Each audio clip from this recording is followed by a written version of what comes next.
Review mode. Let's go! Pagdating sa motor, ako'y nakafocus, detalye bawat pyesa walang... So yun mga best, no, sa lahat ng mga nagtatanong magkano nga ba ang ganitong motorcycle tayo nagkakahalaga, nandyan sa screen nyo, papakita ko na lang para at least meron tayong reference kapag kumuha tayo ng cash at hulugan. So sa tingin nyo, sulit nga ba ang presyo niya ngayon 2026? Comment nyo naman yan. At para dun sa lahat ng mga nakabili na ng ganitong motorcycle, baka pwede nyo i-share dyan sa comment section. Ano nga ba yung mga naging experience nyo sa motorcycle na to? Ayos na ayos siya. So yun ang mga best, no, sa lahat ng mga nagtatanong magkano nga ba ang ganitong motorcycle, ilalagay ko sa screen nyo para at least meron tayong reference kapag kumuha tayo ng hulugan at cash. Baliktad yan, no? Pero same pa rin naman yan. So yun na nga, sa lahat ng mga nakagamit na ng ganitong motorcycle, baka pwede nyong i-share dyan sa comment section ano nga ba yung mga naging experience nyo sa motorcycle na to at kung sulit nga bang bilhin ngayong 2026. Ayos na ayos siya.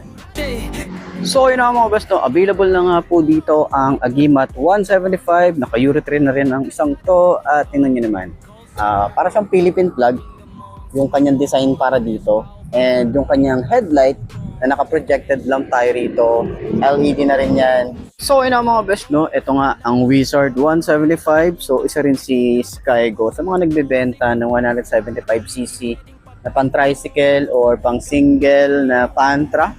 Okay, pwedeng i-custom and upuan natin para sa mga 5 to na kagaya ko na gustong magpang tricycle or mag-custom ng ganitong pantra. Okay, itong LED na headlight, tapos meron tayong maliit na LED rin dito sa side na to, nakapa-box type. Meron din tayo ritong chrome box type din yung ating signal light, naka-bulb type naman yan yung ating busina. So sana dito maglagay din sila ng Skygo, no? Wala lang, gusto ko lang, trip ko lang. Malay nyo ba, di ba? Malay nyo maglagay si Skygo pagdating dyan, di ba?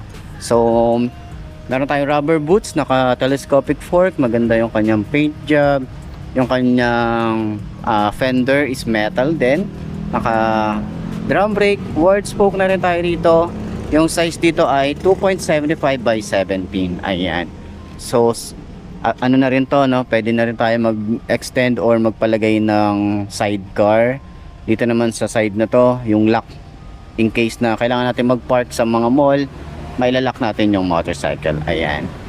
So, ito ay naka 5 speed na rin to. Rotation. Okay, 5 speed na. Diba? Yung headlight nito, alam nyo naman, dahil nga Agimat, tapos parang inspire siya sa flag ng Philippines. Okay, so dito naman sa headlight niya, ito yung parang naging araw. Kasi meron siyang projected lamp sa gitna, tapos parang may mga, alam mo yung lining na LED na rin yan. So kapag umilaw siya, makikita natin yung ilaw niya is para siyang araw. Yun yung parang naging ano niya, simbolo. Okay, so yan, maganda yung headlight. Ano tayo rito, box type. Okay, may mga chrome design dito.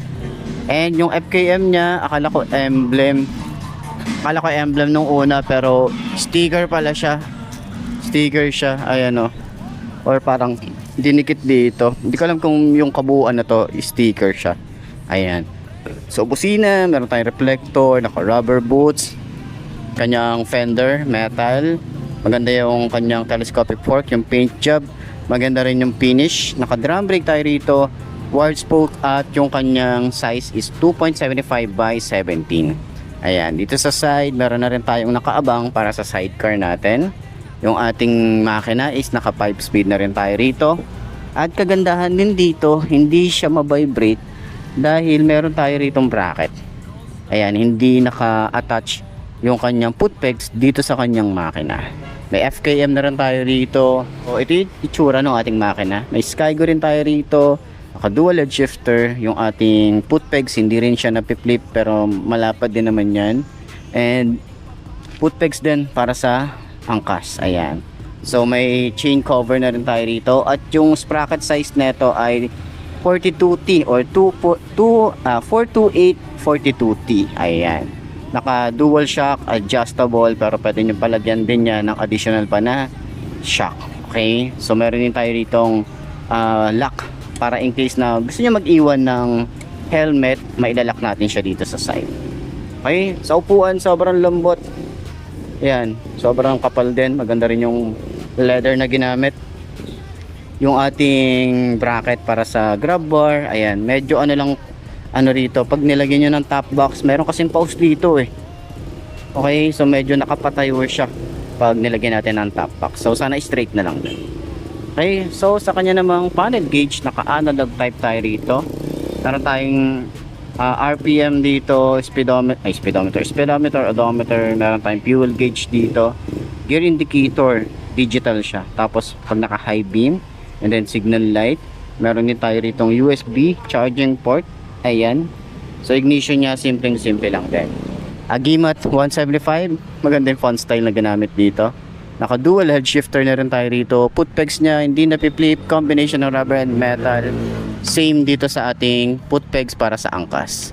Naka twin shock na rin tayo rito. Ayan, kabilaan naman yan. So pwede nyo tanggalin yan kung gusto nyo ng tig-isa lang na shock. Pwede. Meron na rin tayo ritong chain cover. Sprocket size natin dito ay wala siyang nakalagay na size, pero malaki yung sprocket nya. Ayan. So dito naman sa likod, ang size ng kanyang tires ay 3x17. So naka drum brake na rin tayo rito. Yung kanyang signal light harap at likod is naka bulb type na rin tayo rito. Ayan, flexible naman siya. Tapos dito rin yung ating fender sa likod is metal naman, and dito naman may fender tayo rito na extension na plastic. Ayan, pa-box type din yung kanyang taillight, naka LED na rin tayo rito, may reflector na rin yan. So dito sa kanyang grab bar, meron na rin tayong bracket para sa ating top box. Pa-straight siya, yun yung kagandahan dito. Yung ating upuan, makapal, malambot din. Maganda rin yung design. Ayan, yung gas tank natin dito malaki din. Ito yung cup natin. Ayan. Tapos yung ating handlebar, naka-upright position. Ito naman yung switches natin, simple lang. Meron tayo rito park light, headlight, hazard switch, electric starter, yung kanyang rubber dito. Ayan, meron tayo sa lever. Front brake, smooth lang. Grip natin makapit. Throttle, medyo malalim. Dito naman sa clutch, smooth lang din. High and low, signal light, and busina. Sa kanyang lever, malapad din pa. Ayan, so smooth lang din naman. Meron tayong rubber dito, may rubber din dito. Yung clutch natin dito, smooth lang din. Switches natin, meron tayong park light, headlight, hazard switch, electric starter. Yung kanyang grip is makapit din. Throttle niya malalim. Dito naman sa side, meron tayong high and low, signal light, and busina. Ayan. Gas tank natin, malaki talaga yung gas tank. Ito naman yung cup natin. Ayan. Okay, so dito naman sa side or sa ating tail light is naka LED tayo rito. Ayan, may reflector na rin, lagay ng plate. Fender natin dito, metal din naman. Extension niya is plastic. So, yung kanyang signal light is bulb type din, naka-box type din. And naka-drum brake tayo dito sa likod. Ang kanyang tire size dito sa likod ay 3x17 din. Ayan, so meron tayong cover para sa kanyang tambucho. Metal na rin yan. And meron tayo ritong kickstart pa rin. Ayan, yung kanyang carb din is Denny. So Japan technology din yan. Okay, so Euro 3 na rin ang isang to. Rear brake pedal, smooth lang din. Ayan. So panel gauge, naka-analog type. Meron tayo sa gitna na gear indicator. Meron tayo ritong neutral, signal light. Pag naka-high beam, RPM dito sa side pala. RPM, speedometer, odometer. Ignition and susi, simple lang din. So dito tayo, ito pa nga pala, ito yung agimat, tingnan nyo naman. Ayan, meron tayong agimat dyan. So talagang related yung pangalan niya dun sa mismong, medyo creepy lang talaga. So dito naman sa sides, tambucho natin, meron din tayong cover. Metal din naman yan. At meron din tayong kickstart. Yung ating carb type dito or yung carburetor natin dito is Japan technology siya. So Denny. Ayan, Denny, Japan technology yan. Rear brake pedal, smooth lang din. Malapad yung ating tapakan dito. So ayan, naka Euro 3 na rin ang isang to. Ito naman yung side natin, decals. Ganda no? Inspire siya sa Philippines. Philippine flag, ayan. Alamin mo muna bago ka sumulong. Review ng motor, real talk sa eksena. Para sa rider na gustong sigurado sa biyahe niya. From city ride